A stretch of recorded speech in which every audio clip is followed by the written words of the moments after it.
자, 여러분, 코로나로 인해서 우리가 경험하는 불편함도 많은데 지금은 때때로 예상외에 우리가 유익을 누리기도 합니다. 지금 우리가 유럽 학자들과 한국 학자들이 줌 화상 컨퍼런스를 이제 하기 시작했습니다. 이걸로 이제 우리는 슈퍼 택이라고 합니다. 슈퍼 컨택. 그러니까 그냥 언택트가 아니라 슈퍼 컨택트. 가상 공간에서 만나는 만남이지만 대면에서 우리가 만나는 비슷한 효과를 낼 수 있습니다. 그런데 여러분, 아무래도 대면에서 만나는 것보다 집중력이 좀 떨어집니다. 강의를 들을 때요. 또 저도 실제로 현장에서 사람들을 얼굴과 눈빛을 조망하면서 강의하는 것보다는 훨씬 제가 제 말 들리나요? 네, 예. 그래서 훨씬 제가 여러분들에게 좀 호소력 있는 메시지를 던지지 못할 가능성이 많습니다. 이런 불리한 여건 속에서도 한번 공부해 보려고 합니다. 근데 주제가 이사야입니다. 이사야는 대림절 첫째 주에 이사야 40장으로 되게 성무 그 일독 일람표에 적혀 있습니다. 그래서 성무 그 낭독, 우리 성무 낭독 그 목사님들이 가지고 있는 연간 성경 절기 낭독 지침을 따르면은 이사야 40장은 추수감사절 다음에 바로 하게 됐습니다. 이게 이제 장로교 전통인데요. 그렇고 또 많은 경우에는 유럽 교회에서는 이사야가 10번에서 15번 정도 매년 설교됩니다. 그런데 우리 한국 교회에서는 이사야가 주일 강단에 선포되는 경우는 매우 드뭅니다. 왜냐하면 이사야 본문이 전부 다 시문으로 되어 있습니다. 시문. 운문으로 되어 있기 때문에 시를 가지고 능숙하게 본문을 해석하기가 쉽지 않습니다. 시를 딱 대하면은 지금 청중이 누구인지, 지금 여기 나오는 여러 가지 복잡한 비유는 무엇을 가리키는지, 그리고 어떤 시대에 누구를 향해서 이 시적 본문들이 선포되는가 확정하는 것이 어렵습니다. 그래서 이사야는 다른 예언서와 마찬가지로 주일 강단에서 별로 환영받지 못하는 본문입니다. 그런데 예언서 중에서 아주 극히 드물게 내러티브, 육하 원칙에 따라서 이야기 형식으로 된 산문 부분이 있습니다. 그 산문 부분이 이사야 6장이 그 중에 하나입니다. 에스겔, 에레미야, 호세아, 아모스 등에도 산문 부분이 나와 있습니다. 아모스 7장은 아모스의 많은 운문 예언 가운데 있는 산문입니다. 그래서 아모스 7장을 읽어보면은 육하 원칙에 따라서 적힌 내러티브이기 때문에 따라가기 쉽습니다. 그런데 대다수의 예언들은 짧은 생략과 압축적인 표현들과 그리고 많은 비유들이 등장하기 때문에 정말 공부를 많이 하지 않으면 우리가 예언서 설교하기 쉽지 않습니다. 그래서 예언서는 그런데 잠언서보다 훨씬 어렵다는 인상을 줍니다. 우리가 잠언서를 읽으면 역사책 참고하지 않고도 금방 우리 마음에 와닿는 구절이 많습니다. 여호와를 경외하는 것이 지식의 근본입니다. 1장 7절 어렵지 않죠. 잠언서 1장 7절 여호와를 경외하는 것이 지식의 근본이다. 근데 이거 사람들은 금방 이 말을 알 것처럼 말하지만 실제로는 이건 굉장히 주석이 필요합니다. 여호와를 아는 것, 이것이 뭔지를 설명하려면 예언서보다 더 많은 공부를 해야 합니다. 전도서 1장 1절 헛되고 헛되니 모든 것이 헛되도다. 이것도 그냥 허무주의를 노래하는 것처럼 보이는데 이 구절 또한 다른 어떤 예언서보다도 해석의 수고가 더 많이 드는 본문입니다. 그런데 이런 본문들보다 예언서가 훨씬 더 어렵다고 느껴지는 이유는 예언서는 일단은 역사적 맥락이 너무 오래된 이야기를 다루고 있습니다. 그 오래된 이야기는 우리가 지금 신문지상에서 얻을 수 있는 정보도 아니고 뭔가 전문적인 책을 읽어야만 알 수 있기 때문에 우리 일반 성도들은 예언서를 잘 읽으려고 하지 않고 목사님들도 더더욱 예언서를 읽으려고 하지 않습니다. 그런데 단연코 말합니다. 예언서는 이스라엘 역사 개론서 존 브라이트라든지 지그프리드 헤르만 같은 이런 보통 이스라엘 역사 책을 쓴 사람이 있거든요. 레온 우드, 존 브라이트 이런 사람이 써놓은 책이 있단 말이에요. 그 책만 잡으면은 예언서를 읽기가 또 쉽습니다. 그 책을 딱 잡아서 이스라엘 역사를 통관하는 개관서를 잡아서 아하스 왕, 히스기야 왕 딱 치면은 거기가 쭉 이사야가 직면했던 그 시대가 어떤 시대인지를 금방 알게 됩니다. 그런데 이런 이스라엘 개관 역사 개관서를 읽지 않으려면은 그냥 성경을 여러 번 읽으면은 열왕기 상하를 읽으면은 이스라엘 역사를 개관한 것과 똑같은 효과가 나는데 동시에 열왕기 상하를 읽으면은 예언서를 읽는데 결정적으로 필요한 정보를 얻습니다. 열왕기 상하를 읽고 나서 시간이 남으면 역대기 상하를 읽으면은 이제 예언서를 읽을 때 필요한 기본적인 핵심적인 정보는 다 얻게 되는 거죠. 왜냐하면 아하스 왕에 관한 치적, 우시야 왕에 관한 치적이 다 있거든요. 그래서 찾아가기 어렵지 않습니다.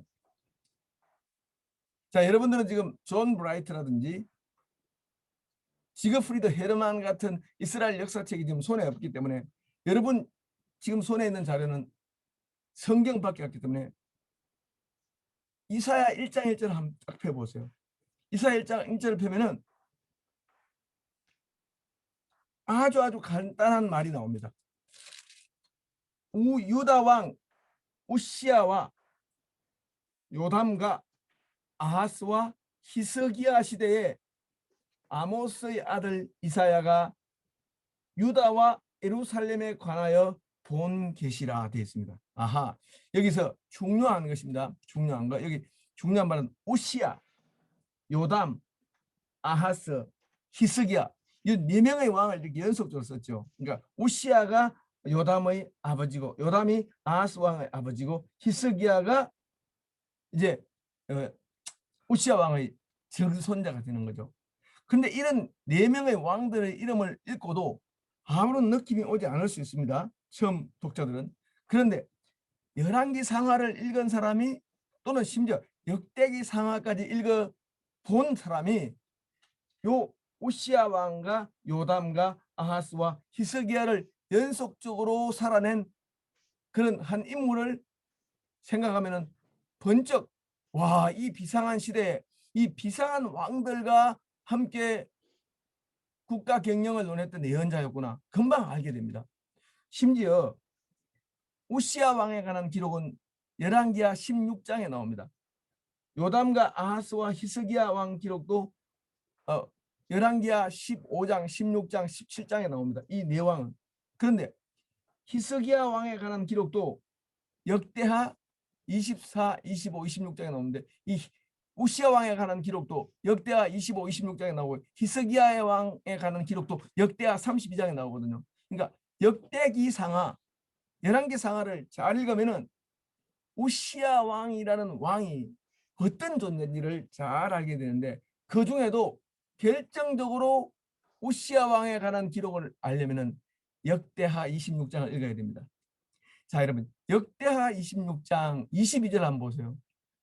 여러분 한번 보면은 이사야와 우시야 왕의 관계를 간략하게 기록해 놨습니다.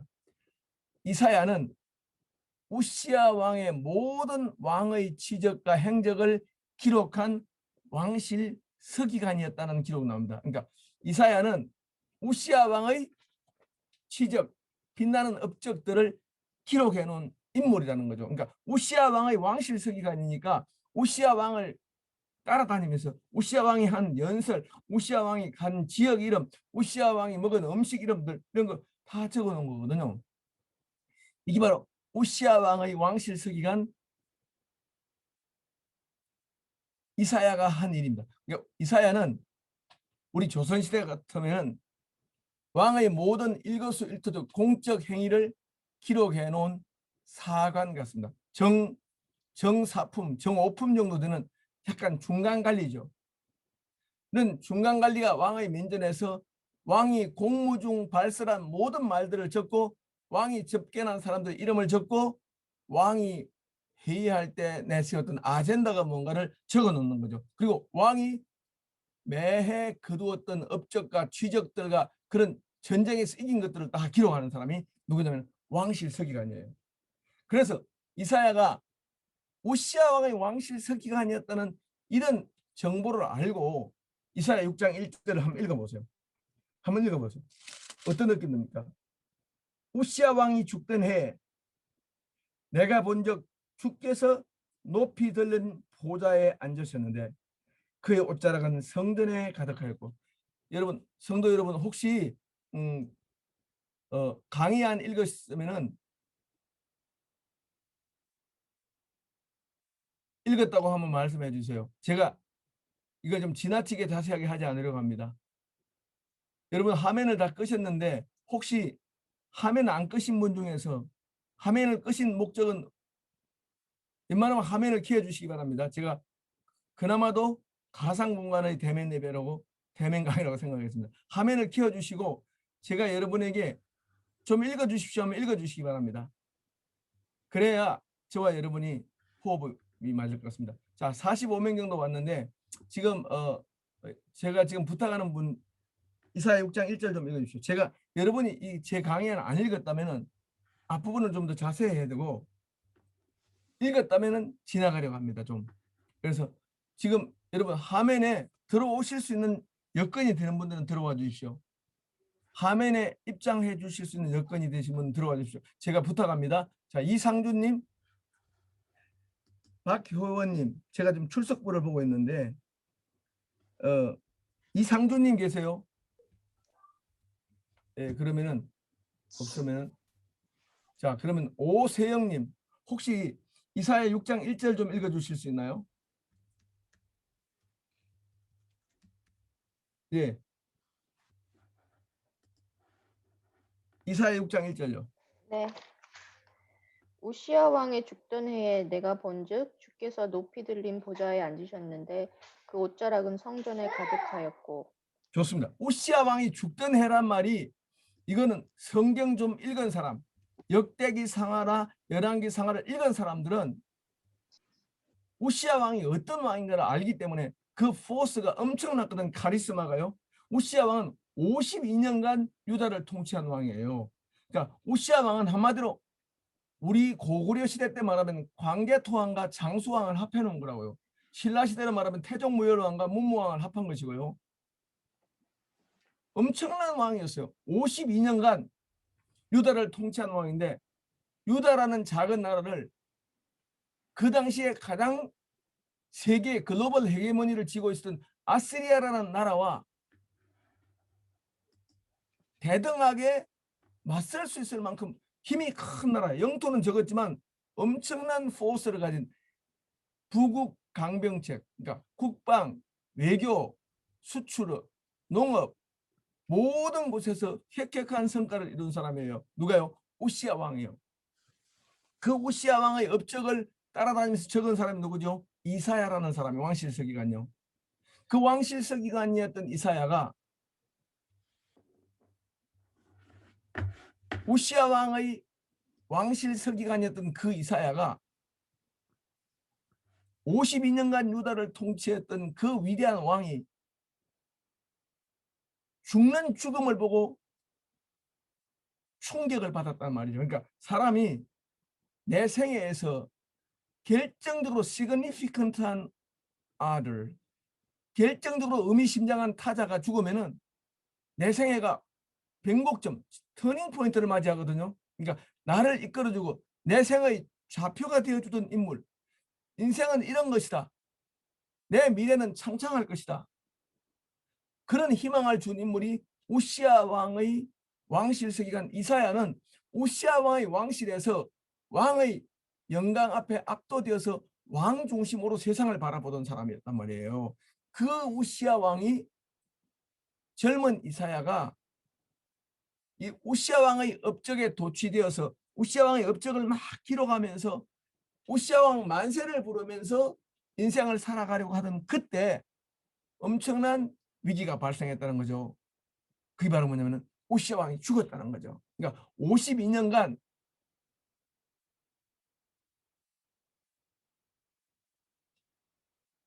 52년간이나 유다를 통치해서 아수르 제국이 그 시대 고대 시리아 팔레스타인 일대에 한 22여 개의 나라 도시 국가 또는 국가에게 조공을 요구했어요. 조공요. 조공. 매년 2번씩 엄청난 물자 돈을 아수르에게 보내서 일종의 안전 보장 세금이라 할 수 있어요. 그러니까 내가 너희들 침략 안 할 테니까 침략했을 때 너희들이 볼 수 있는 경제적 손해의 10분의 1만 보내다오. 이것이 조공입니다. 트라이뷰트입니다. 트라이뷰트. 그러니까 annual tribute. 이걸 매년 내는 거예요. 그런데 아수르 왕이 조공을 요구할 때 그 왕 이름이 디글랏 빌레셀 3세입니다. 우리 성경에는 불이라고 나와요. 영어로는 풀, PUL로 나와요. 그러니까 우리 한글 성경에는 아수르 왕 불이 내려와 이렇게 나오는데 이 불이라고 된 이게 영어로 필입니다.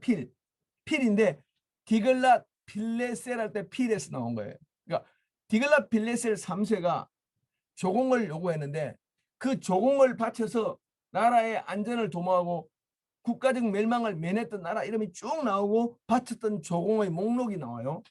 그런데 이 조공을 바쳤던 나라에 북이스라엘은 나오는데 남유다, 우시아가 나오질 않아요. 남유다는 조공을 바치지 않았단 말이죠. 왜냐하면 아수르 제국과 남유다 사이에는 약 1200km 정도의 국경적인 거리가 있습니다. 그러니까 이렇게 아무리 위대한 나라라도 1200km를 걸어서 보병을 데리고 전쟁하러 왔을 때는 웬만한 국방력을 갖춘 나라를 쉽게 정복 못합니다. 유다는 1200km 보병이 와서 부서뜨려서 쉽게 항복을 시킬 나라가 아닙니다. 유다는 엄청나게 강대한 나라가 됐습니다. 그래서 우시아 왕은 유다 국민의 자존심을 한껏 더 높였고 경제 성장을 엄청 높였습니다. 그리고 농산물 중에서 남는 모든 농산물을 이집트 곡물시장에 갖다 팔고 그 이집트 곡물시장에서 팔았던 그 돈으로 외화로 이집트의 고급 사치품, 귀족들의 사치품, 말, 철병거, 요즘 같으면 탱크죠. 무기들 이런 걸 다 사왔습니다. 그러니까 우시아 왕은 유다의 국민들 특히 유다의 중상층 국민들이 볼 때는 국가 부흥을 주도한 왕이고 아수르 제국으로부터 나라의 자존심을 지킨 왕입니다. 이렇게 위대한 왕이 52년간이나 유다를 통치했으니까 유다는 52년간 나라가 안정됐다는 거죠. 이 52년간은 전쟁의 위험도 없고 국가적으로 큰 문제 없이 지나갔습니다. 그런데 이 52년간의 부국 강병 정책이 초래한 참혹한 이면, 어두운 면, 다크 사이드가 있었어요. 그 다크 사이드는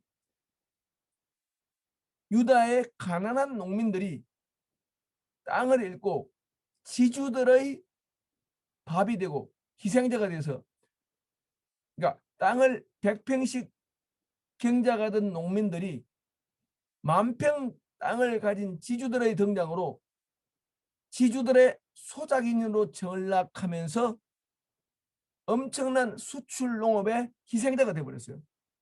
이것은 국가적으로는 부유했지만 유다 농민들의 하층민들의 삶은 어렵게 만들었습니다. 그런데 우시아 왕이 살아있을 때는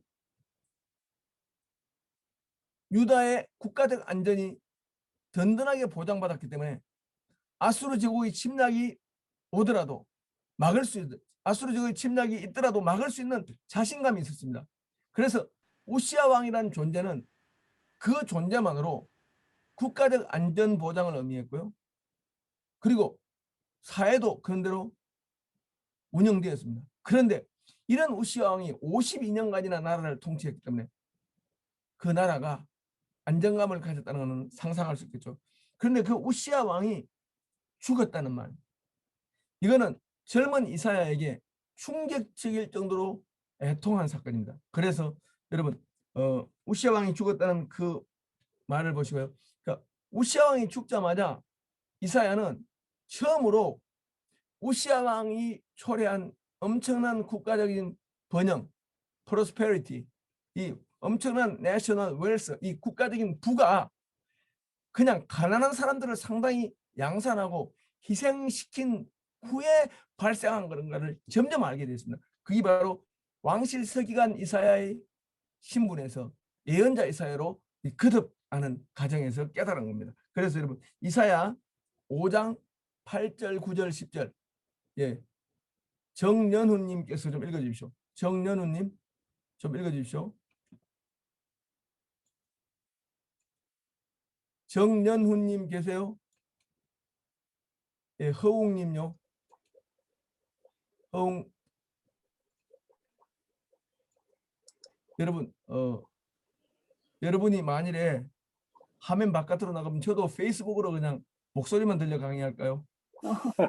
거기나 그럼 다음 주부터 그렇게 하겠습니다. 저는 목소리로 제가 강의하겠습니다. 왜냐면 여러분들이 화면을 다 떠나면은 저는 화면에 나와서 여러분을 이렇게 볼 일이 없죠.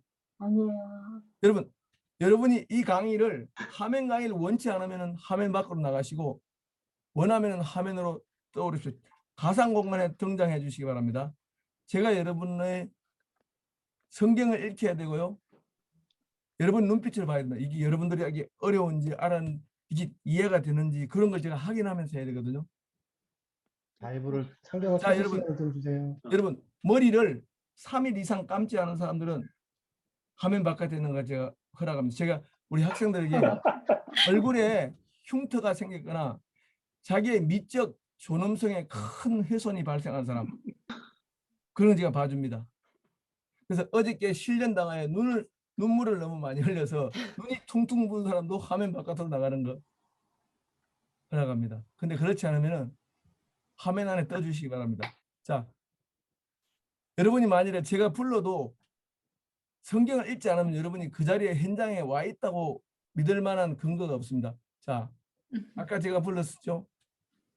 허웅님, 네, 등록했기 때문에 할 수 없이 앉아 있는 겁니까, 허웅님? 아니면은 아니요. 본말을 좀 읽어주십시오. 이사야 5장 8절 10절요. 네, 성경 형님? 찾을 시간이 필요해서. 예, 들리시나요? 허웅님, 네. 이사야 5장 읽어주세요. 8절 10절요. 안 들리세요? 혹시? 예, 말씀하세요. 들려요. 아, 네. 너무 늦게 응답이 와서 놀랐습니다. 아, 지금 딜레이가 좀 있는 것 같아서요. 알겠습니다. 죄송합니다. 예, 5장 8절이요?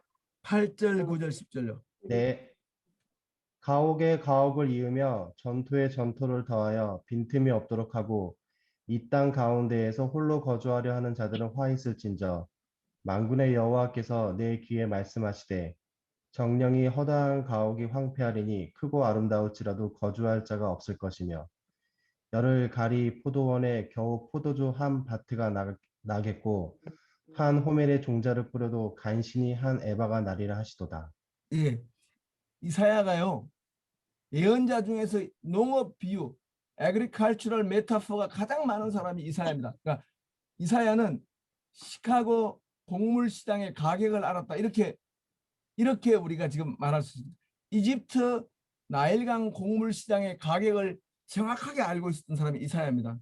왜 이사야가 그런 이집트 곡물 시장의 가격을 알았을까요? 왕실 서기관이었기 때문에요. 그러니까 가옥에 전투에 대지주들이 자유농민들이 땅을 다 빼앗아서 엄청난 농업 생산성, 엄청난 잉여 농산물로 부를 획득했는데 문제는 그 결과 집을 잃고 땅을 잃은 사람들의 슬픔이 하늘에 사무치니까 지주들의 농업 생산성이 엄청 폴다운 떨어졌다는 겁니다. 그러니까 이사야가 왕실 서기관으로서 사물의 밝은 면을 우시아 왕의 통치의 밝은 면을 보다가 우시아 왕의 통치의 어두운 면을 보면서 아하, 리드레스, 커렉션, 뭔가 필요하다, 뭔가 고쳐야 되겠다, 뭔가 사회를 리스트럭처링, 새로 재구성해야 되겠다. 이런 강력한 하나님의 디바인 컴펄전, 그 디바인 얼지, 하나님께서 사회를, 이스라엘 사회를, 유다 사회를 거룩하게 재조정하고 재구성하라고 압박한다는 걸 느꼈습니다. 그래서 예언자가 됐습니다. 그런데 그가 예언자가 되는 가장 큰 기점은, 변곡점은 우시아 왕이 죽던 해입니다. 자, 우시아 왕이 죽었기 때문에 유다 사람들의 마음속에는 이제 유다의 미래는 어떻게 될까? 심히 불안했습니다. 그런데 이사야가 가장 불안했습니다. 이사야가 성전에서 기도를 하고 있었습니다. 하나님, 유다 왕국의 미래, 하나님의 백성의 미래는 어떻게 됩니까? 그러면은 끝난 것입니까? 우시아 왕이 52년간의 평화로운 통치, 그 긴 장기간의 통치를 끝내고 우리나라는 이제 몰락합니까? 우리나라의 미래는 누구의 손에 달렸습니까? 라고 고민을 많이 하면서 슬픔에 빠져 있을 때, 그때, 그런 때입니다. 여러분, 참 하나님의 부르심은 큰 상실 앞에서 내가 주체할 수 없는, 내가 수습할 수 없을 만큼 큰 슬픔의 변곡점 안에서 굴러떨어질 때, 물을 때, 하나님, 내 미래가 진짜 끝장난 건가요?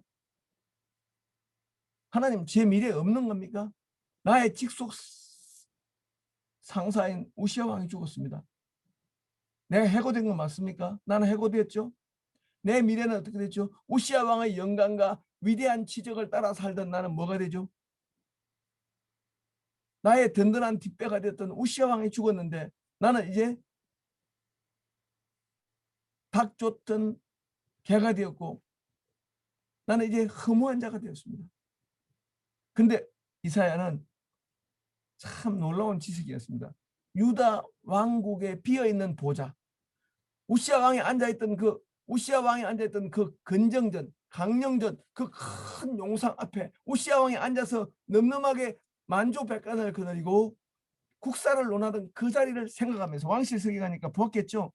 그 우시아 왕이 비워놓은 그 텅 빈 보좌, 그 보좌를 생각하면서 성전에 들어가서 하나님, 유다 왕국의 텅 빈 보좌는 누가 채운단 말입니까? 그의 아들 요아스가, 그의 아들 요담이 채웁니까? 요담은 아무래도 그의 아버지보다 못합니다. 그런데 이 요담은요, 아버지와 함께 20년간 섭정왕, co-regent, 섭정왕, 아버지랑 함께 공동 통치한 왕이에요. 그러니까 아버지는 주로 큰 것만 결정하고 아들은 내무, 인사, 재정 이런 걸 감당하거든요. 우리 조선시대 때도요, 이런 섭정왕이 많았거든요. 아버지 왕하고 아들 왕이 공동 통치를 되게 10년간 했어요. 그리고 나서 왕이 되는 거거든요. 이 요담 왕도 우시아 왕의 공동 통치 왕으로, 우시아 왕이 대왕이라면 요담은 부왕으로서 아버지 옆에서 통치를 했단 말이에요. 근데 우시아 왕에 비해서는 요담 왕이 많이 자질이 떨어지는 왕이었다고 본 것 같아요. 이사야는요. 그래서 우리 영조가 사도세자에게 국방을 맡긴 적이 있거든요. 사도세자, 정조의 아버지 사도세자가 영조랑 같이 보좌에 앉았어요. 영조가 큰 보좌에 앉고 그 앞에 좀 더 작은 보좌에 사도세자, 정조대왕의 아버지가 앉았단 말이에요. 이렇게 공동으로 원래 통치하는 거거든요. 근데 요담 왕이 우시아 왕 옆에 통치를 했는데 이사야는 그 요담 왕과는 친하지는 않았고 요담 왕과는 노선이 달랐던 것 같아요. 그래서 이사야는 우시아 왕이 죽고 나서 우시아 왕이 앉았던 그 텅 빈 보좌를 바라보면서 하나님, 유다 왕의 왕위는 비어 있습니다. 이제 유다 왕국은 누구의 손에 맡겨질 것입니까? 라고 고민하니까 6장 1절입니다. 우시아 왕이 죽던 해에 갈로하고 나 이사야가 엄청난 충격에서 빠져나오지 못했을 때, 엄청난 국가적 상실감과 애도에 주체할 수 없는 슬픔에 이리저리 방황할 때, 그때 나는 보았습니다. 하나님께서, 야훼께서 높이 들린 보좌에 앉으셨는데 그의 옷자락은 성전에 가득했고, 지금 여기서 이스라엘 이스라엘 왕이 비어 있는 그 자리에 바로 수직으로 우리 지금 지구 대기권 387km 상공에 우주 정거장 미러가 떠 있죠. 그러니까 지상에서 387km 수직 공중에 우주 정거장이 떠서 우주로 나가는 모든 것들을 내비게이션을 하는 걸 도와줍니다. 근데 성전이 있던 그 예루살렘 성전에서 수직으로 쫙 우주 끄트머리까지 가면은 그 우주 끄트머리에 하나님의 보좌가 있다. 이렇게 믿었어요. 고대 이스라엘 사람들은.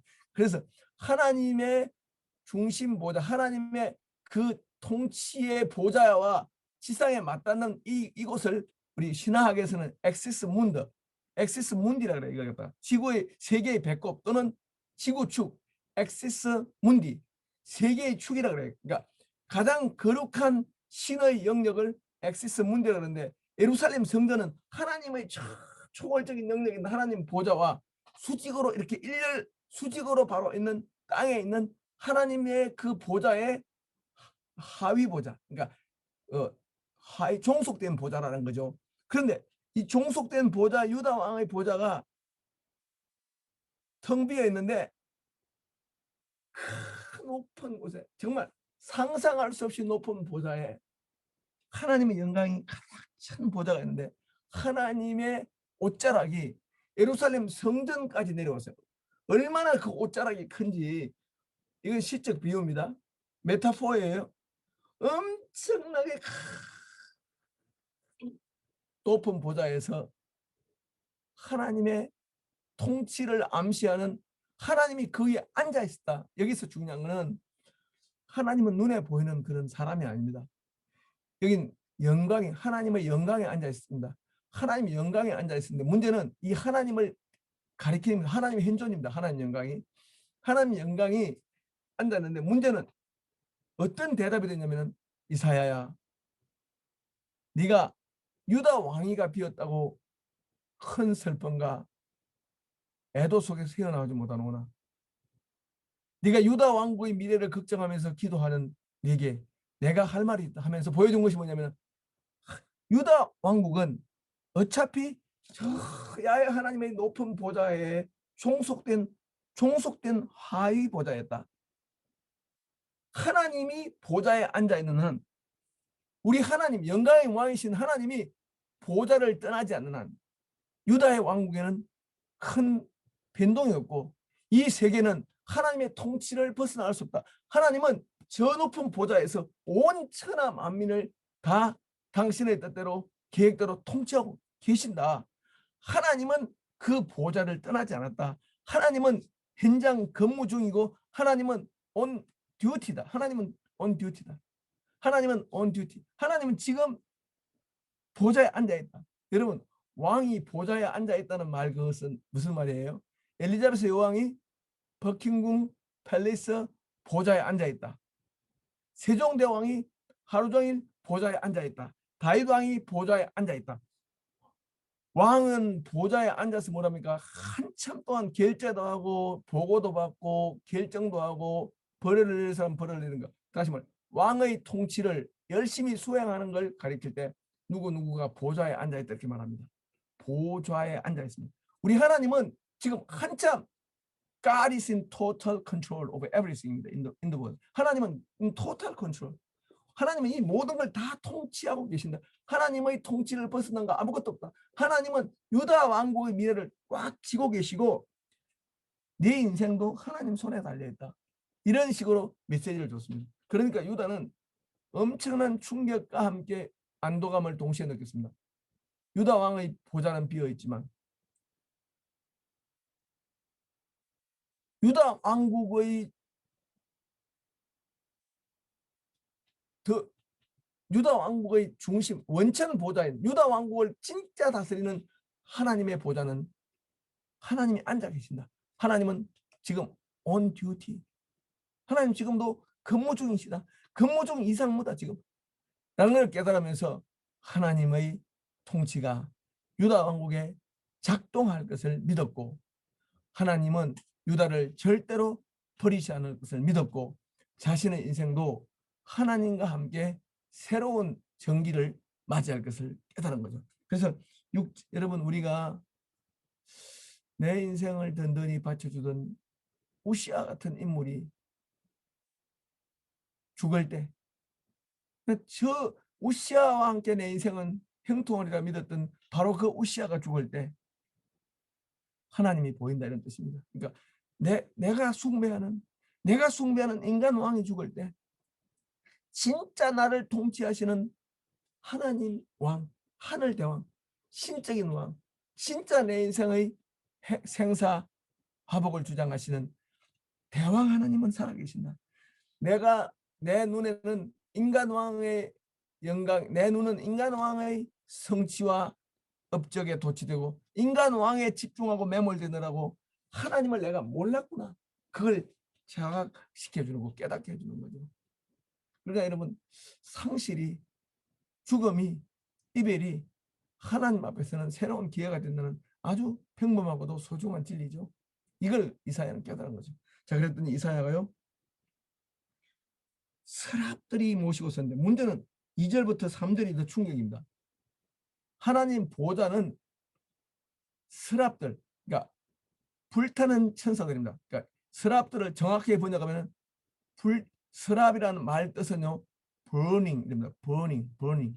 그러니까 burning flame, 불타는 불꽃입니다. 불타는 불꽃 천사가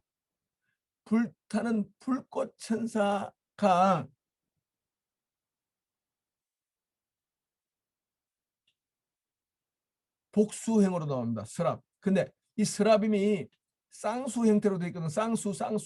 그러니까 우리 성경에는 잘 안 나옵니다. 히브리어에는 복수보다 쌍수라는 게 있습니다.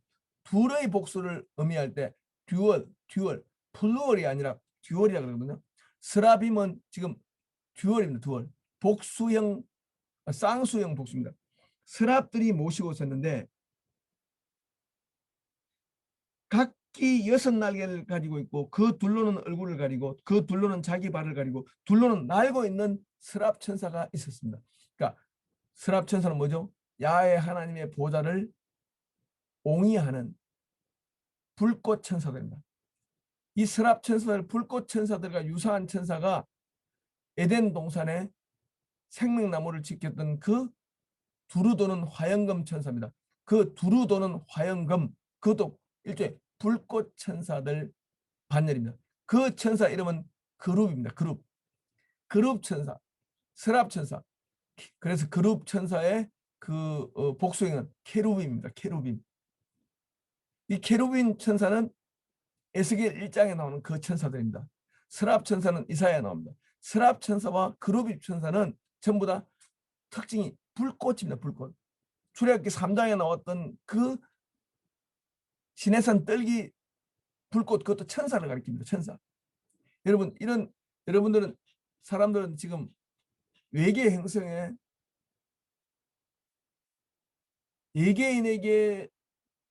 행성인으로부터 오는 신호를 수신하기 위하여 엄청난 돈을 들이고 있습니다.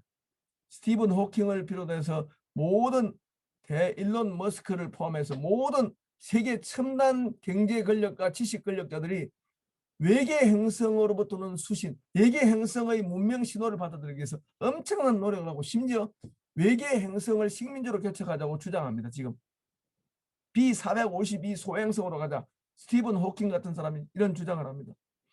맞습니다. 그런데 이런 인간들이 외계 행성에 있는 피조물에 대한 관심은 그렇게 많은데, 하나님의 중심 보좌에서 지구를 방문한 천사들의 행적에 대해서는 너무나 관심이 없습니다. 너무너무 천사들은 옛날 낡은 세계관을 가졌던 사람들의 헛된 정언이 아닙니다. 천사의 출애는 그냥 정신이 좀 약한 사람들이, 정신적으로 좀 약간 노이로제에 걸린 사람들이 믿어버리고 싶은 그런 마음속으로 지어낸 거 아닙니다. 이스라엘 민족이 정언한 천사는 그냥 한두 명의 천사가 아닙니다. 만약 한 명만 천사를 봤다면 믿을 수 없다 했지만, 정신이 말짱말짱하고 매우 이성적이고 매우 현실적이고 매우 세속적인 이해를 정확하게 하는 예언자들이 천사를 봤다 할 때는 그들의 정언은 결코 무시할 수 없습니다. 모세, 사무엘, 엘리야, 다윗, 여호수아, 예수님 전부 다 천사를. 여러분, 예수님이 천사의 도움을 받아서 겟세마네 기도를 끝까지 감수했고 예수님이 천사의 수종을 들면서 40일 금식을 끝냈습니다. 예수님 같은 분이 천사와 함께 있었다면 예수님과 사도 바울이 우리가 천사를 믿지 못할 걸 아마 꿈도 못 꿨을 거예요. 천사 같은 존재를 전혀 신화적인 그냥 동화적 상상 속에 나온다고 생각할 걸 예상을 못했을 거예요. 예수님과 다윗 같은 분들은요. 그런데 오늘날 현대인들은 인간의 눈, 인간의 귀, 인간의 감각에만 잡히는 것만 실제라고 믿습니다. 근데 인간의 눈, 인간의 귀, 인간의 감각, 이거는 정말로 제한적인 것밖에 보지 못합니다. 인간의 귀라는 건 뭐예요? 16에서 2만 데시벨의 소리만 듣습니다. 5만 데시벨의 경험은 인간 귀에 들리질 않습니다. 하나님이 우리를 보호하시기 위해서 우주가 돌아가는 소행성이 와서 부딪히는 이 엄청난 우주 대폭발 소리가 지구에 안 들리도록 보존해 있어요. 우리 귀 뉴스타크 귀한 이 귀를요 16과 2만 데시벨 소리만 들리게 만들어 놨어요. 우리 눈은 시각히 적은 빛깔밖에 알지를 못합니다. 우리 눈앞에 시속 10,000km로 달리는 자동차가 있으면 우리 눈에 안 보입니다. 시속 10,000km 달리는 자동차가 눈에 보이지 않아요. 그러니까 빛이 초속 30만 킬로 달리니까 빛은 안 보입니다. 그러니까 여러분, 우리가 빛을 볼 수 없다는 것은 우리가 지금 빛을 못 보면서 빛의 존재를 인정하는데 천사의 존재, 이 눈에 안 보인다고 CNN 카메라 기자의 눈에 포착이 안 됐다고 천사가 없다. 이거는 정말 지극히 현대인들의 오만과 편견과 주관적인 한마디로 어리석은 그런 결론에 불과합니다. 천사는 어제나 오늘이나 하나님을 경결하게 믿는 사람들 책에는 나옵니다. 여러분, 칼하임이라는 사람이요. 여러분, 칼하임. 이 독일에 1950년대까지 살았던 독일의 유명한 신학자예요. 칼하임이라는 사람이 쓴 책에 보면요. 오늘날도 여전히 흔히 우리가 천사라고 하는 이런 일들이 얼마든지 있을 수 있음을 암시하는 글들을 많이 남겼어요. 실제로 하나님의 사람들은 느낍니다. 여러분, 네덜란드 소녀 안네 프랑크가 9살 때 다락방에서 굶어 죽었죠.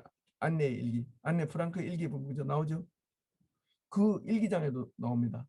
나치의 군대를 피하게 해달라고 기도하는 안네 프랑크에게 천사가 나타나서 나치 장교의 눈을 시력을 잠시 잃게 해서 그 감시망을 뚫는 이야기가 나온단 말이에요. 근데 그 천사가 스랍 천사가 찬양을 하는데 히브리 말로 알아듣는 찬양을 했습니다. 카도시 카도시 카도시 아드나이 콜츠바우트 거룩하시다 거룩하시다 거룩하시다 만군의 여호와여 이렇게 불렀습니다. 이때 거룩하시다는 말은 뭐냐면은 접근할 수 없는 너무나 접근하기에 힘든 분. 그러니까 방사능 피폭보다 더 무서운 영광을 가지고 인간의 죄를 정조준하시고 인간의 죄를 불태워버리는 무시무시한 거룩하신 하나님, 우리가 결코 근접할 수 없고 가까이 갈 수 없는 하나님, 그런 엄청난 거룩하신 영광 가운데 계시는 하나님, 이 찬양을 불렀는데 거룩하신 하나님 옆에 어떤 피조물도 제약된 피조물도 접근하면 안 되기 때문에 스랍 천사는 찬양을 통하여 하나님과 자기 사이에 얼마나 어마어마한 거리가 있는지를 노래합니다. 문제는 하나님과 이렇게 가까이 있는 천사가 자기와 하나님 사이의 거리를 이렇게 멀다고 주장했다는데 여기가 아주 역설적인 주장입니다. 여러분, 역설적 주장의 진수는 이겁니다. 하나님 보좌에서 시근의 거리에서 매우 가까운 거리에서 하나님을 모시고 있는 첫건 중에 첫건인 그 천사가 하나님과 자신들 사이는 도저히 가까이 접근하기에 범접할 수 없는 간격이 있고 거리감이 있고 이격감이 있고 엄청난 초월적인 거리감이 있다는 겁니다. 문제는 하나님께 가까이 간 하나님께 가장 가까이 있는 천사가 이 말을 한다는 말은 뭐냐면 진짜 하나님께 가까이 간 사람일수록 하나님과 자신 사이의 거리를 멀다고 느낀다는 거예요. 이게 바로 거룩하신 하나님에 대한 올바른 이해거든요.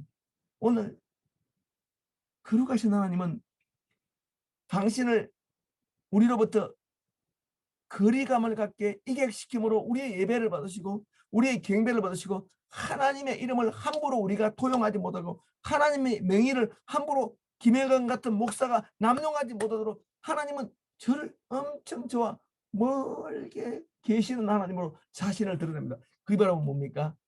하나님은 김혜건의 이익과 한국 장로교의 이익과 동일시 될 수 없고 하나님은 유다 왕국의 이익과 동일시 없고 하나님 나라는 유다 왕국과 동일시 될 수 없다. 유다 왕국보다 훨씬 크고 멀리 계신 하나님이시고 하나님은 크고 멀리 길게 높게 고상하게 생각하시는 하나님이시다. 하나님은 하나님과 가깝다고 느끼는 사람에게 하나님은 더 거룩한 이격감을 심어주신다. 그러니까 이게 참 중요합니다. 여러분 오늘날 목사님들에게 가장 상실된 능력은 하나님을 두려워하는 능력입니다. 오늘날 사제계급 목사들 진짜 저 같은 목사들은 하나님을 두려워하는 능력을 상실했습니다. 사제들, 신부들, 보좌 신부, 사제 교황 모든 목사님들은 하나님이란 말을 일상 언어, 상품 언어, 물건 언어, 라멘 이름처럼 하나님을 쉽게 부릅니다. 그러면서 라멘 이름, 신발, 광고 이름 정도로 쉽게 여기면서 하나님을 아무데나 자기 이익에다 하나님을 동일시하고 온갖 나쁜 거룩하지 못한 명분에도 하나님을 쉽게 도용합니다. 근데 이거는 하나님께 가까이 가본 사람한테는 있을 수가 없는 겁니다. 하나님은 하나님께 진짜 하나님께 가까이 간 사람에게는 너와 내 사이에는 빙하의 계곡이 있다. 거대한 크레바스 같은 큰 계곡이 있다. 여러분 진짜 혹시 히말라야 한번 가보시면요. 히말라야 파키스탄, 중국 그 세 나라에 8,000m 고봉 준자가 14개가 있죠. 저는 진짜 히말라야를 한번 등반한 적이 있습니다. 근데 제가 한 2번 갔는데 제가 진짜 충격받은 것은요.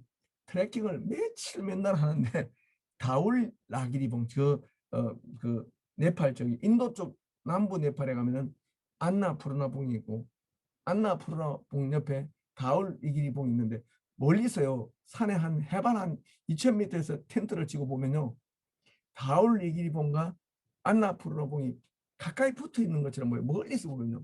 여러분 비행기를 타고 네팔에 가보시면 알지만 네팔에 내리자마자 8,000m 막 산맥이 막 파도 치는 게 보이거든요. 그런데 다울 라기리봉과 안나푸르나봉은 둘 다 8,000m 넘는데 그 사이에는 엄청난 거리감이 있거든요. 각각 하나님이 저를 사랑하시고 저를 하나님이 가깝게 불러주셨는데도 하나님은 제게 하나님을 경외하고 하나님을 두려워하는 능력을 심어주게 하여 너무 멀리 하나님이 저를 또 이격시키세요. 그래서 하나님의 이름을 함부로 제가 부르지 못하도록 하나님을 극히 삼가하도록 저를 멀게 떨어뜨려 주시면서 이 거룩한 초월적 이격감, 이 이질감 이걸 심어줌으로 제가 하나님께 경건한 사람이 되게 만들어요. 근데 오늘날 목사님들과 사제들과 신부들은 직속 상관이 없는 자영업자예요. 아무도 목사님을 통제할 수가 없어요. 아무도 통제할 수 없어요. 당해도 통제를 못하고 그래서 교황이 타락하는 거예요. 근데 교회가 클수록 목사가 권력을 남용하는 이유는 눈에 보이는 게 없기 때문에 거룩하신 하나님께 가까이 간 모든 목사님들은 하나님을 두려워하면서 성도를 존중할 수밖에 없어요. 왜 성도를 존중합니까? 하나님을 두려워하는 그 마음 때문에 자기 집에 있는 개도 존중하게 됩니다. 자기 집에 있는 반려동물도 함부로 대하지를 못해요. 거룩하신 하나님과 충격적인 조우를 한번 하고 나면 서랍천사의 이 거룩 삼창을 듣기만 하면요, 진짜 하나님을 두려워하는 능력이 생기거든요. 성도 여러분, 여러분이 하나님을 두려워하는 마음이, 진짜 그런 하나님에 대한 두려움이 여러분의 그 컨스탄트한 그런 센시티비티가 된다면 정말 여러분들은 복받은 사람이에요. 진짜 복받은 사람이에요. 거룩하신 하나님이 우리의 심령을, 거룩 하나님의 그 오썸한 하나님, 그 영어로 좀 그야말로 오썸입니다. 오썸한 하나님이 제 가슴에 와 있으면 제가 행동이 조심스러워지고 몸가짐이 아주 조심스러워요. 그런데 하나님을 한 번도 가까이 가보지 못한 사람일수록 굉장히 교우들한테 반말을 일단 하고 재정을 남용하고 인사권을 남용하고 교회를 자기 사기업처럼 써버려요. 실제로. 제가 너무너무 이 점에서는 절망을 합니다. 거룩하신 하나님과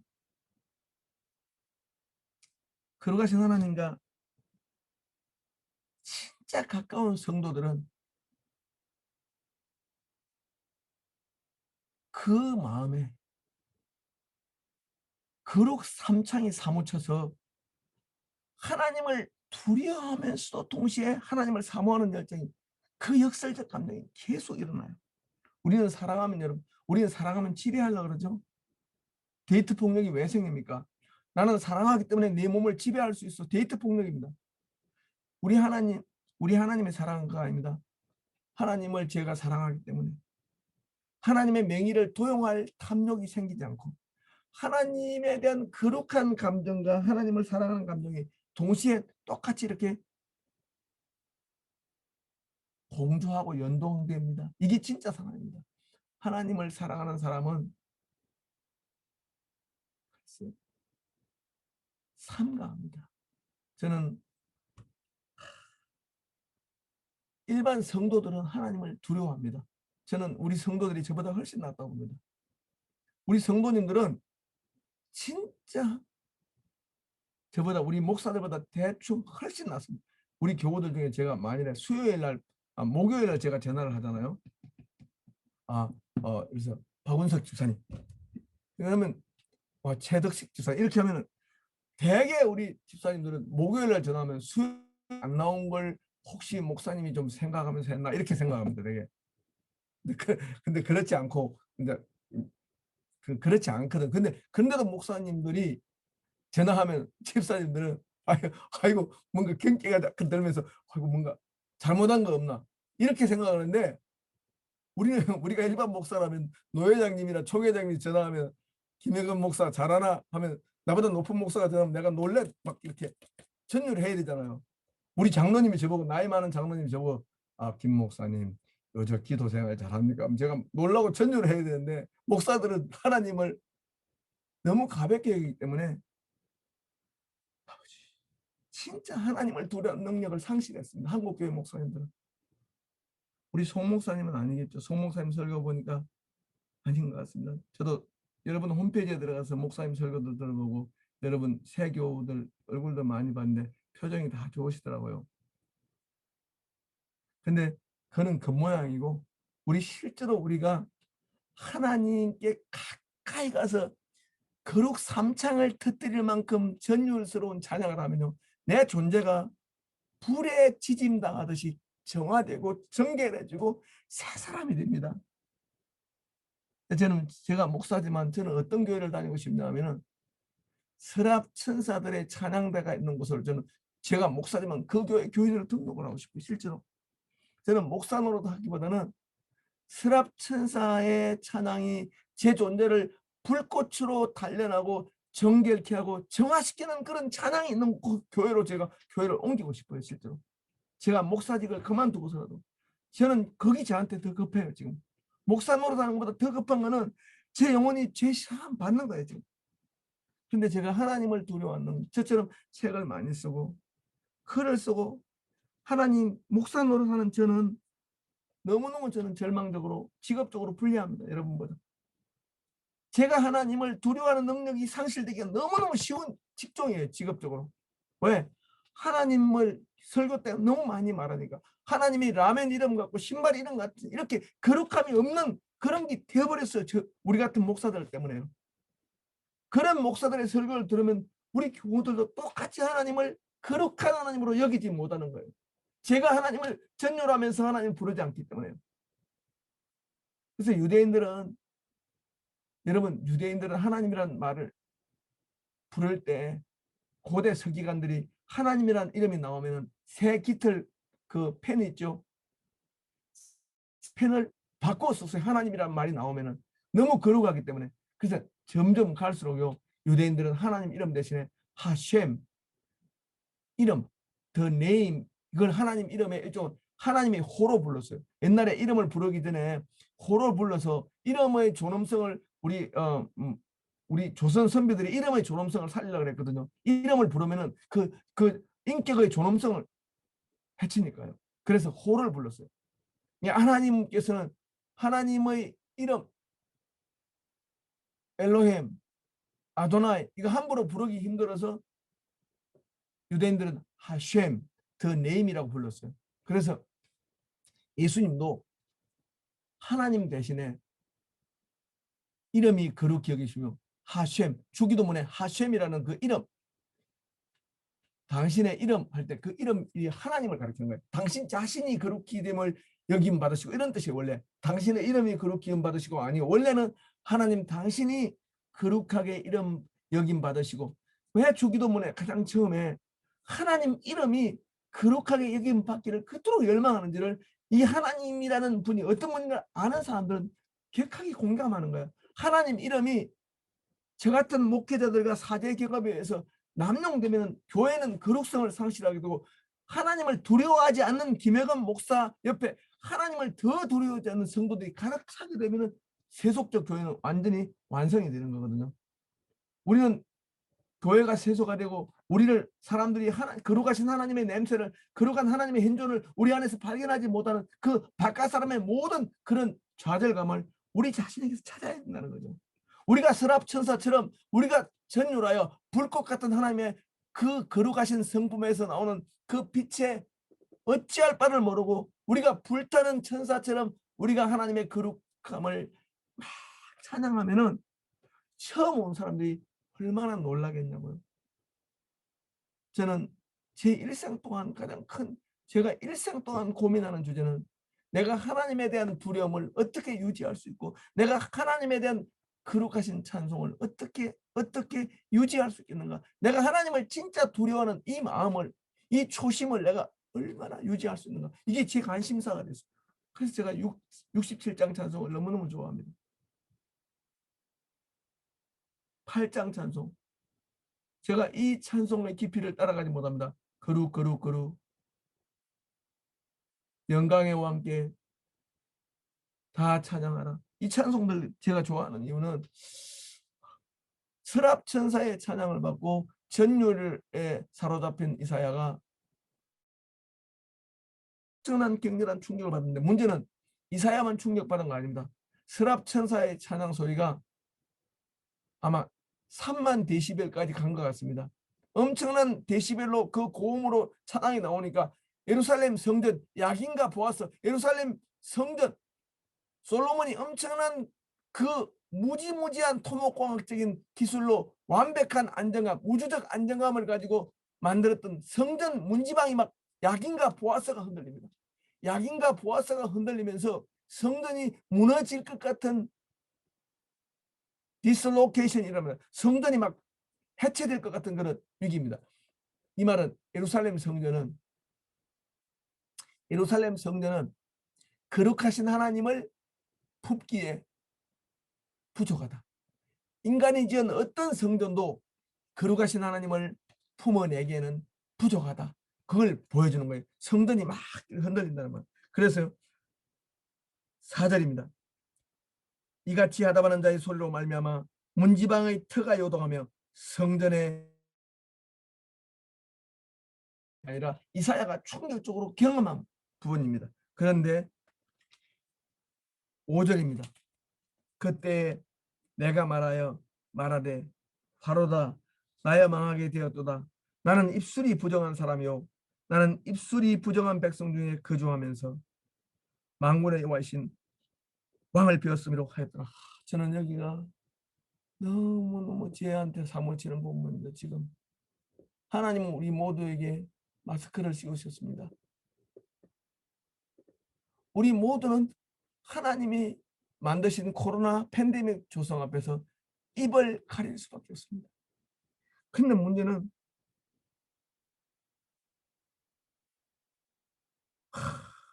서랍 천사가 일찍이 자기 날개로 입을 가렸습니다. 얼굴을. 그러니까 봉사의 익명성입니다. 봉사의 익명성. 여러분, 내가 제일 높으신 왕 옆에 실명제로 근무하면 나는 엄청난 건세가 발생하겠죠.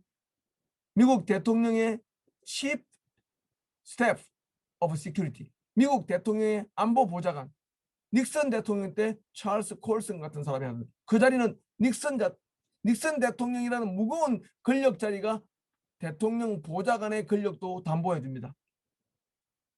그런데 내가 대통령 보좌관입니다라는 말은 나는 권력이 많습니다라는 말입니다. 그런데 서랍천사는 그렇게 하나님을 사랑하고 봉사하면서 익명성, 자기를 가렸습니다. 자기 얼굴을 가렸습니다. 하나님은 마스크로 우리 얼굴을 가리게 만들고 입을 가리게 만듭니다. 익명적 존재, 즉 봉사는 했지만 봉사의 열매를 권력으로 따먹지 않겠다는 익명성이 서랍천사의 특징입니다. 우리는 교회에서 일하고 반드시 내가 일한 만큼 내가 권력을 누리기를 원합니다. 그래서 교회는 주식회사처럼 운영되기를 원합니다. 헌금을 많이 한 사람들은 교회의 발언권을 헌금 많이 한 주식의 수만큼 만 원을 한 단위로 한다면 10만 불 했으면 내가 10개 주식을 가진 주주처럼 행동합니다. 일종의 주식회사처럼 운영되는 회사의 특징은 헌금 많이 한 사람, 사회적 지위가 높은 사람, 교회에 사람을 많이 데려온 사람들이 교회의 운명을 좌우하려고 합니다. 주식회사인 교회죠. 근데 일찍이 임택진 목사님, 김동호 목사님은 이런 말을 했습니다. 봉사의 익명성을 강조하기 위해서.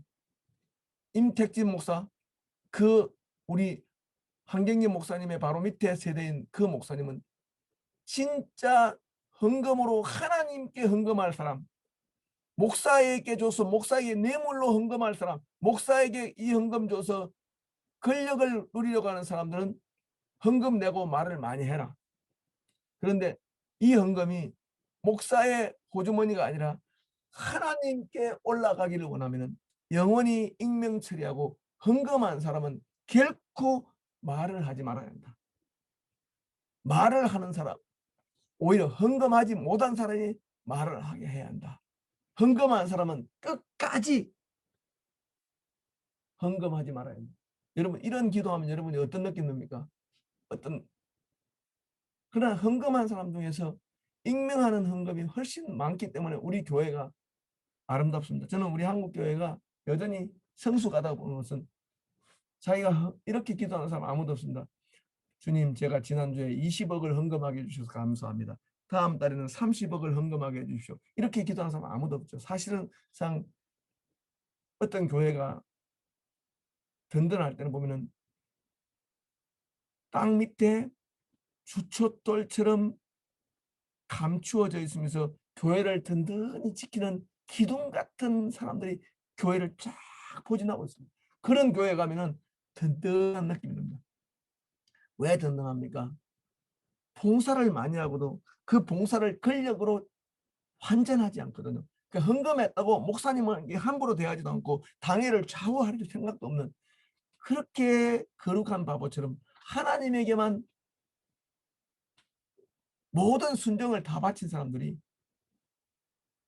하나님께 얼굴을 가린 사람이죠. 서랍천사가 얼굴을 가렸다. 이거는 너무너무 이사야에게 충격이었습니다. 이사야는 내가 입술이 부정하다. 왜 입술이 부정하다 했을까? 그 많은 신체 중에서 이사야가 입술이 부정하다고 했는가? 이거는 굉장히 충격적입니다.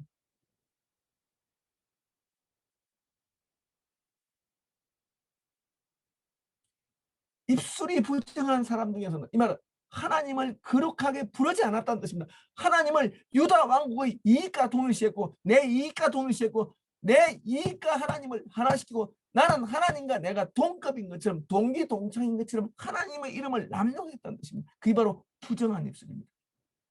선압 천사처럼 하나님에게 전율하면서 awesome God 앞에서 전율하고 떠는 그런 능력이 없었다는 겁니다. 예루살렘 산 1번지에서는 모든 유다의 귀인들과 왕족들과 귀족들과 제사장들 모두는 전부 다 하나님과 최측근인 것처럼 하나님 가까운 자처럼 하나님의 이름으로 권력을 농단하던 자들이었다는 것. 그런 가운데 자기가 속했습니다. 내가 권력 클럽, 예루살렘 산 1번지 하나님 이름 농단 클럽에 내가 멤버였다 이런 겁니다. 맞습니다. 예루살렘 산 1번지 하나님 이름을 유다의 이익과 손쉽게 동일시하는 농단 클럽의 멤버였기 때문에 자기는 죽었다. 이제 난 죽었다. 거룩하신 하나님 앞에서 부정한 입술을 가진 나는 죽었다 하면서 쓰러졌습니다.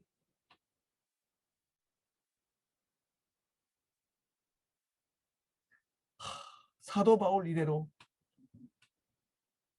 거룩하신 하나님의 영광 앞에 쓰러진 사람이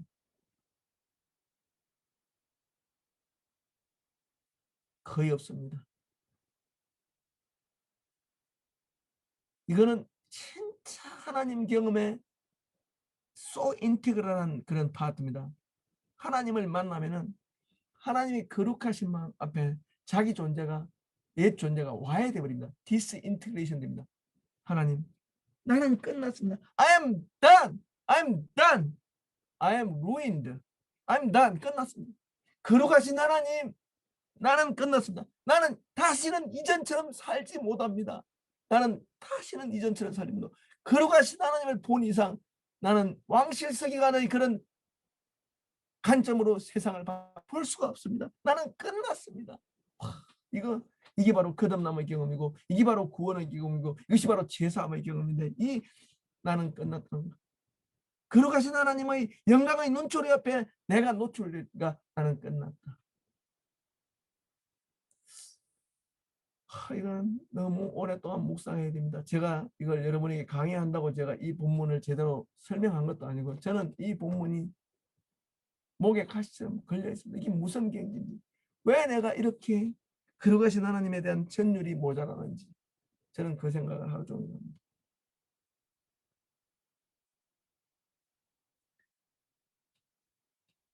이사야는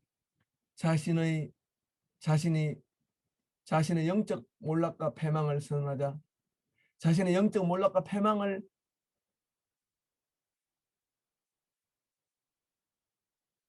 외치는 자신의 애통함 앞에 하나님이 제사함으로 응답하시는 걸 보고 또 한 번 더 놀랐습니다. 여러분 이사야 57장 15절이 바로 여기서 나왔습니다. 김광숙님 5절 좀 읽어주십시오. 이사야 57장 15절 좀 읽어주십시오.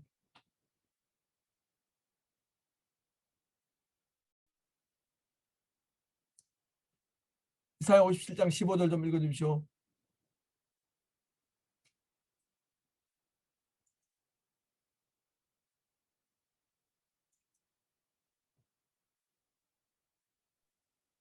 좀 읽어주십시오.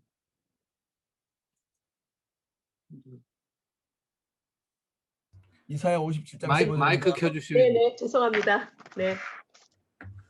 지존무상하며 영원히 거룩하며 거룩하다 이름하는 자가 이같이 말씀하시되 내가 높고 거룩한 곳에 거하며 또한 통회하고 마음이 겸손한 자와 함께 거하나니 이는 겸손한 자의 영을 소성케 하며 통회하는 자의 마음을 소성케 하려 함이라. 아멘. 예. 거룩하신 하나님은 우리 존재가 쇠망하고 몰락해서 I am done. 나는 끝났다고 외치는 그 지점부터 거룩하신 하나님은 우리를 restoration 하십니다. 호세아 11장 8절부터 10절을 김영철 님께서 읽어주십시오. 호세아 11장 8절로 10절. 거룩하신 하나님.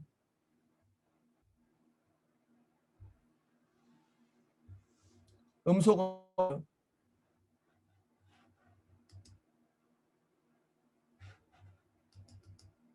호세아 11장 8절 9절 10절로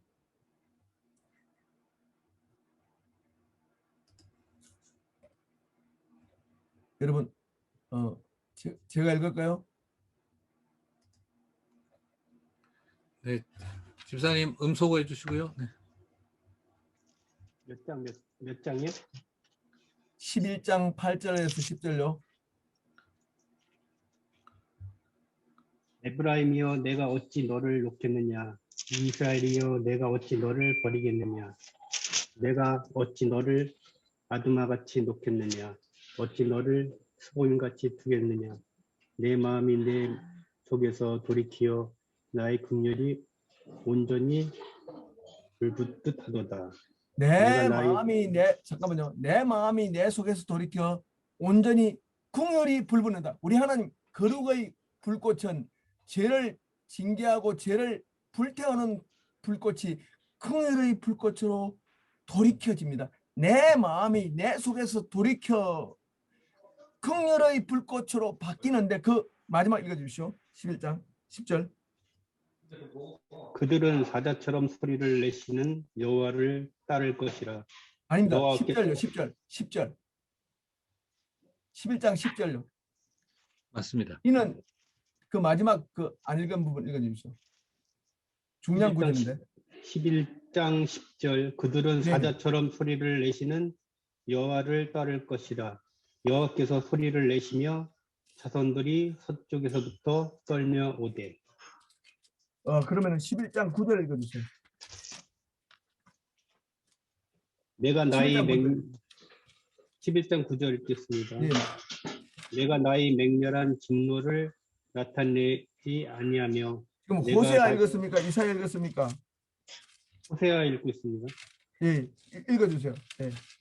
호세아 11장 9절 내가 나의 맹렬한 진노를 나타내지 아니하며 내가 다시는 에브라임을 멸하지 아니하니 이는 내가 하나님이요 사람이 아니니라. 내 가운데 있는 거룩한 이니 진노함으로 내게 임하지 아니하니라. 네. 거룩하신 하나님은 진노가 궁극적인 말씀이 아닙니다.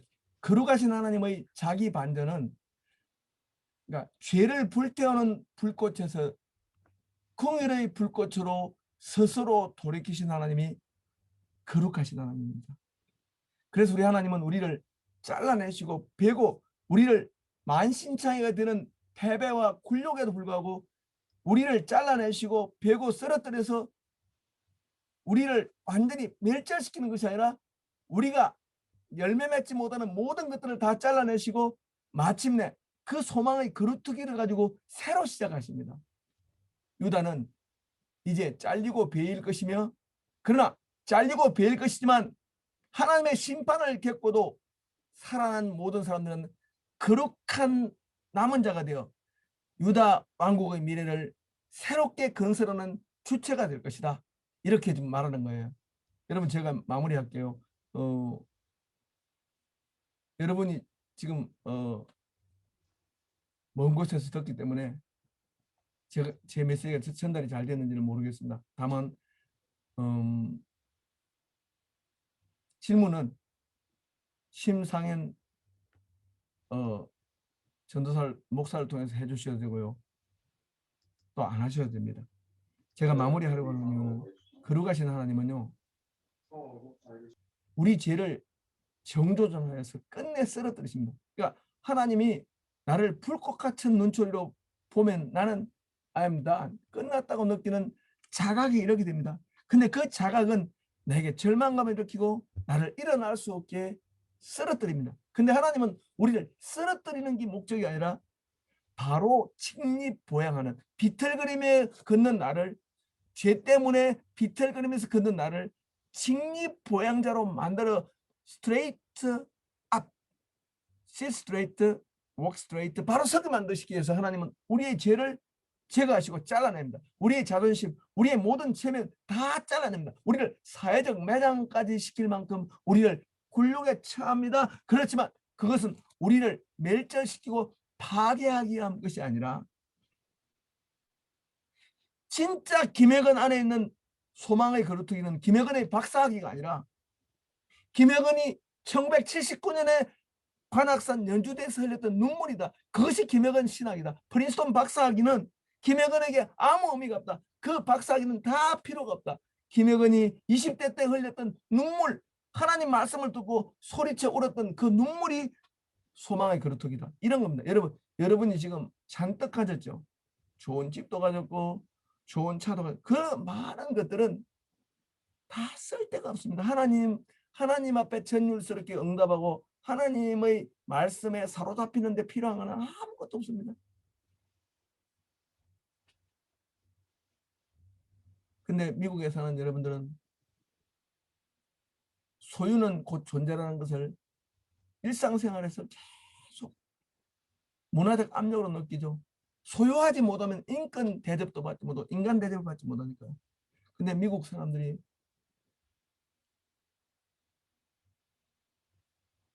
이머전시 메디컬 시츄에이션이 발생하면은 400불도 없는 사람이 너무나 많습니다. 미국에는 실제로.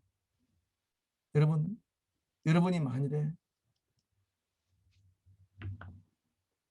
자존심 유지할 정도의 재산이 있다면 급진적으로 이웃 사랑할 때 쓰세요. 여러분이 진짜 하나님을 믿는다면 거룩하신 하나님이 우리에게 주는 감미로운 구원, 하나님이 우리를 새롭게 해서 보여줄 하나님 나라에 대한 비전이 있다면 여러분 미국에서 급진적으로 거룩하게 살 수 있기를 바랍니다. 여러분 급진적이지 않으면 다 세속적입니다. 제가 아무리 저도 봤는데요. 급진적으로 숭배를 하지 않으면 세속적이기 때문에 사실상 차이가 거의 없습니다. 여러분 주일날 목사님 설교 한 번으로 여러분이 바뀔 여러분도 아니고 또 거룩한 성도로부터 둘러싸이지 않는 세속적인 사람들로 둘러싸이는 목사인 제가 바뀌지 않죠. 우리는 우시아와 같은 든든한 뒷배를 찾기 위해서 우리의 건물주 되시는 아버지는 나의 우시아 왕이야. 자, 건물주를 조물주보다 더 섬기는 이런 패역한 시대에 하나님 앞에 전율할 수 있는 능력, 하나님 보고 두려워 떠는 능력, 하나님 때문에 거룩하신 하나님 눈꽃 같은 불꽃 같은 눈초리를 보면서 거룩 삼창을 들으면서 I am done, I am ruined 이렇게 말할 수 있는 그런 감수성 가졌다면 여러분은 진짜 happiest man and woman입니다. 가장 행복한 사람입니다. 저는 이것이 기독교 신앙의 급진성이라고 봅니다. 기독교 신앙은 자본주의 사회는 따라올 수 없는 급진적인 신세계입니다. 여러분이 미국 살기 때문에 미국의 주류 생각을 성경이라고 믿으면 절대로 압니다. 미국 사회는 성경과 엄청나게 대적하는 사회입니다. 그 미국을 닮아가는 것이 정확하게 한국입니다. 그러니까 하나님과 대적한 미국을 닮아가는 한국, 제2의 미국입니다. 그래서 우리 강남에 있는 사람들은 미국의 시민처럼 살고 싶은 겁니다. 차도 3대씩 돌리고 에어컨도 하루 종일 틀고 교통이 막혀도 계속 혼자 1인 차 몰고 가고 근데 우리는 대중교통이 완벽한데도 미국 사람처럼 살려고 합니다. 그래서 제가 지금 방배동에 삽니다. 방배동 셋방에도 방배동 셋집에 살면서 차는 전부 다 1억이 넘는 차들을 탑니다. 실제로 이것이 우리 한국의 입술이 부정한 재산을 신처럼 여기는 시대에 패역한 시대에 사는 제 모습입니다. 저는 너무너무 위축되어 있습니다. 코로나로 인하여 전 세계가 팬데믹에 몸서리치고 있는데 교회는 아무런 발언을 못합니다. 그토록 전 세계 만민이 보는 앞에서 이웃 사랑을 실천하면 전 세계 만민이 교회와 기독교인의 실체를 알 텐데 신천지 때문에 기독교는 나빠지긴 했지만 도대체 교회가 헌금을 내서 이웃을 사랑한다는 소식은 단 하나도 오지 않습니다. 비참한 이웃들을 교회가 물질적으로 도왔다는 소식은 거의 들리지 않습니다. 캐톨릭 교회, 정교회, 개신교회, 순복음교회 똑같이 침묵합니다. 팬데믹, 그러니까 보통 사람하고 똑같이 무서워 떨고 침묵하고 사랑을 위해서 아무것도 하지 않습니다. 이웃 사랑을 위해서 아무것도 하지 않는 입술이 부정한 하나님의 이름을 남용하는 하나님의 이름을 거짓되게 오용하는 이런 시대에 우리가 살고 있습니다. 이것이 저를 많이 위축시키고 해통하게 합니다. 여러분, 아무튼 이 무거운 메시지가 여러분에게 위로가 되기를 바라고 여러분의 심령을 새신하는 계기가 되기를 바랍니다. 기도하겠습니다. 아버지 하나님, 이사야가 거룩한 하나님 앞에서 전율하고 나는 끝났다고 소스라치게 놀랐던 것처럼 하나님을 인하여 놀라는 능력을 주시고 하나님을 두려워 떠는 능력을 주시옵시고 이 코로나 팬데믹 시대 때 급진적인 이웃사랑 실천할 수 있는 우리가 재정을 다 써서 교회 재정이 바닥났을 만큼 이웃사랑하게 하십시오. 내 모든 체면과 사회적 존경이 다 사라져도 하나님과 가까워질 수 있다면 기꺼이 잘리고 베일 수 있는 용기를 주시옵소서. 하나님, 제가 이룬 모든 사회적 성취는 저와 하나님을 멀게 만듭니다. 나쁜 의미로 멀게 만듭니다. 그러나 제가 초심 때, 처음 믿을 때 드렸던 눈물은 하나님을 아직도 찾고 있습니다. 하나님, 우리 모든 교우들이 처음 믿을 때, 나 처음 믿을 때 가졌던 그 눈물을 회복하게 하십시고 그 사랑의 애모를, 순수를 되찾게 도와주십시오. 선한 청지기교회가 로스앤젤레스의 오아시스가 되게 하십시고 모든 세계 만민의 복 근원되게 도와주시옵소서. 모든 교우들을 하나님 거룩하신 하나님의 불꽃으로 찢어주시옵시고 긍휼의 불꽃으로 구원하여 주옵소서. 예수님 이름으로 기도합니다. 아멘. 네.